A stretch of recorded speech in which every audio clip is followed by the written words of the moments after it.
আধার card, voter card, ration card এগুলো voter তালিকায় নাম থাকার বৈধ পত্র নয়, বৈধ তথ্য নয়। সুপ্রিম কোর্ট নির্দেশ দিয়েছিল গত 10ই জুলাই যে নির্বাচন কমিশন প্রচন্ড তাড়াহুড়ো করছে, এই তাড়াহুড়ো না করে বরং এটা পরে করা যায়।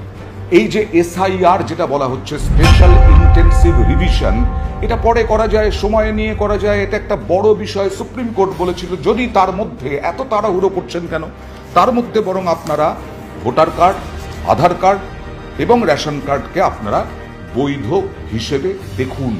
কিন্তু না, আজকে 22শে জুলাই 12 দিন পর সুপ্রিম কোর্টে হলফনামা দিয়ে আবার জানালো নির্বাচন কমিশন ভোটার কার্ড, আধার কার্ড, রেশন কার্ড বৈধ নয়।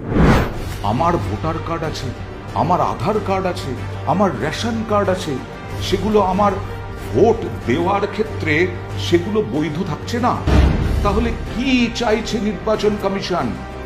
এই দিন, যেদিন 10ই জুলাইয়ের কথা বলছি, সেই দিন বিচারপতি সুধাংশু ধুলিয়া এবং বিচারপতি জয়মাল্য বাগচি বলেছিলেন প্রশ্নটা হলো নভেম্বরে ভোট, এখন কেন এই প্রক্রিয়া চালাচ্ছে নির্বাচন কমিশন? এটা তো ভোটের সময় ছাড়াও হতে পারে, দেশ জুড়ে হতে পারে।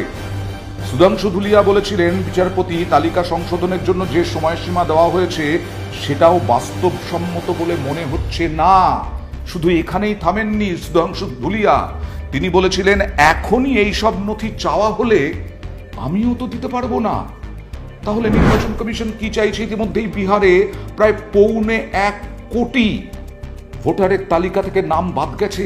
1.25 কোটি। রাজনীতি গরম হয়ে গেছে, রাজনীতি গরম হয়েছে, বিরোধীরা এক কাট্টা হয়েছে বিরোধিতায়, বিজেপিও তার সুর চড়া করছে। কিন্তু প্রশ্নটা হলো এখানেই যে এত তাড়াহুড়ো কেন?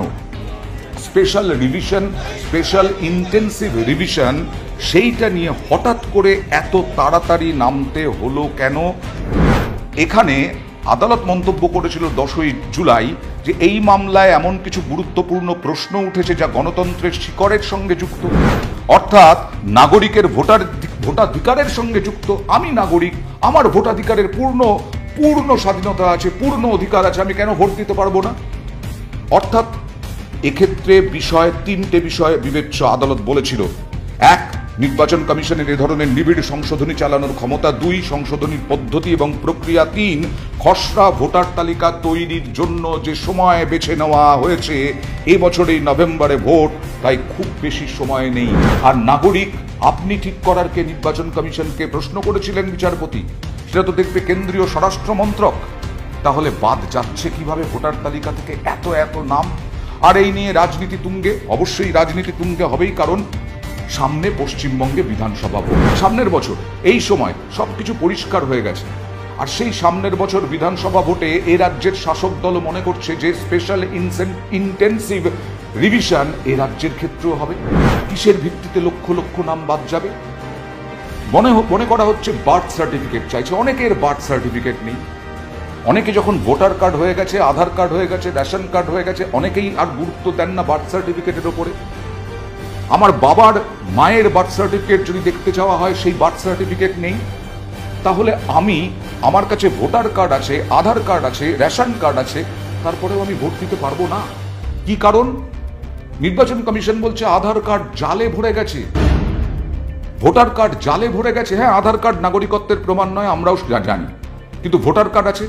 ভোটার কার্ড দিয়ে কেন ভোট দিতে পারবো না? গত বছরে পর্যন্ত ভোট দিয়েছি।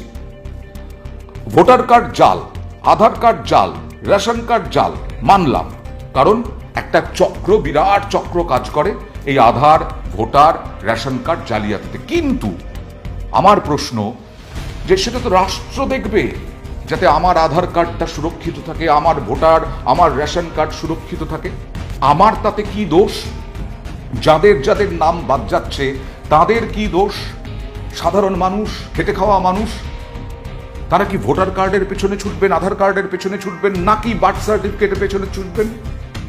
সুতরাং এই স্পেশাল ইন্টেন্সিভ যে রিভিশন, সেই রিভিশন আসছে এ রাজ্যেও।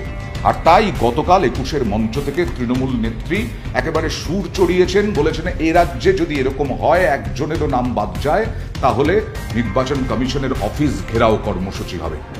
जैसे बिहार में 40 लाखों का ज्यादा आदमी को नाम निकाल दिया और बंगाल में भी करने वाला है, अगर करेगा तो घेराव कर्मसूची करेंगे, पूरा घेराव होगा, पूरा आंदोलन होगा, हम नाम काटने नहीं देंगे। It's a completely undemocratic exercise. Election Commission being a constitutional body, the Election Commission has become a bona fide arm of the BJP in the SIR exercise, where they are not accepting Aadhaar and Epic. Now, if you're an existing voter, your Aadhaar is no longer valid and there are 11 new documents. So the whole thing is like a joke. It's a cruel farce. And we're just hoping that the Supreme Court will see it for what it is and ensure that the Bihar elections and after that the Bengal elections are not being done in this way. ইলেকশনে যেভাবে vote চুরি করার ব্যবস্থা করছে, vote বন্দি করা যাকে বলে, তার প্রতিবাদ আছে। বাঙালিদের উপর অত্যাচার হচ্ছে, তার প্রতিবাদ আছে। সারা ভারতবর্ষ জুড়ে গণতন্ত্রকে নষ্ট করে দিয়েছে, সেই গণতন্ত্রকে যে নষ্ট করেছে তারই প্রতিবাদে আজকের कई लाख वोटरों का अगर नाम काट दोगे तो ये चलने वाला नहीं है। ये आप वोटर का केवल अधिकार ही नहीं छीन रहे, उसका अस्तित्व मिटा रहे हैं।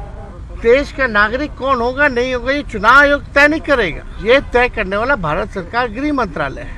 इसी वोट से जो है प्रधानमंत्री 3 बार जो है प्रधानमंत्री बने हैं। क्या कारण है कि भाई चर्चा नहीं कराया जा रहा?